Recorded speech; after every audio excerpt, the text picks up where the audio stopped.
विषय यही हो तर गम्भीर छ।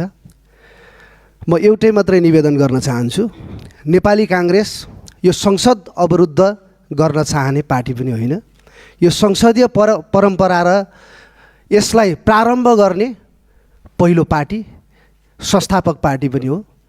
त्यसैले गर्दाखेरि म एउटै मात्रै तपाईँ मार्फत म बुझ्न चाहन्छु, यो 4 दिन हामीले संसद अवरुद्ध बन्द गर्दै गर्दाखेरि त्यसको पनि त हामीलाई जानकारी त दिनुहुन्छ होला नि, भनिदिनुहुन्छ होला नि, केसम्म हाम्रो संवाद, केसम्म हाम्रो छलफल भयो, कहाँसम्म पुग्यो।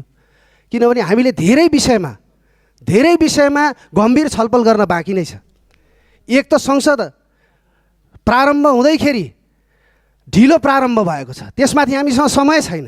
र अर्को कुरा, अचम्म कुरा के लाग्छ भने प्रत्येक गम्भीर घटनाहरूमा विषयान्तर गरेर अर्कैतिर मोडिने यो कथा, यो निरन्तरता कहिलेसम्म हो, यो म अनुरोध गर्न चाहन्छु, म बुझ्न चाहन्छु।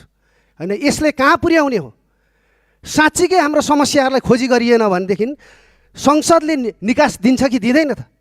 तपाईँ हाम्रो अभिभावक हो, तपाईँ फेल हुनु यो छुट छैन तपाईँलाई। तपाईँले हामीलाई डोर्याएर लाने हो।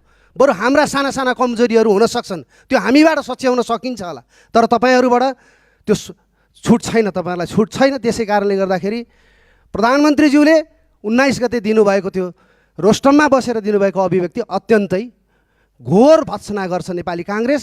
र यसलाई अविलम्ब तपाईँले संसदलाई प्रारम्भ गर्न र निरन्तरता दिनका लागि छिटोभन्दा छिटो यो तपाईँले जिम्मा लिनुपर्छ। तपाईँले संसदलाई सुचारू गर्न, किनभने हामीले बजेटको विभिन्न विषयमा हामीले छलफल गर्न बाँकी छ, कृषिका सेक्टरमा कुरा गर्न बाँकी छ, पहाडी क्षेत्र र हिमाली क्षेत्रमा अहिले आएको बजेटले ल्याएको विकराल अवस्थाको परिणाम भोग्न अब बाँकी छ, त्यसको विषयमा छलफल गर्न बाँकी छ। मुलुकको सबैभन्दा जटिल विषय बसाइसराई, त्यो बसाइसराईलाई यो अहिलेको बजेटले अझ धेरै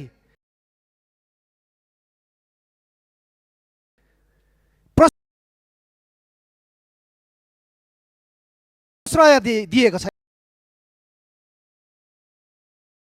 यस्ता धेरै विषय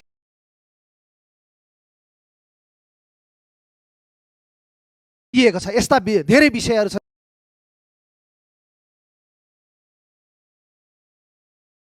दिएको छ, यस्ता धेरै विषयहरू छन्। त्यसकारणले म तपाईँ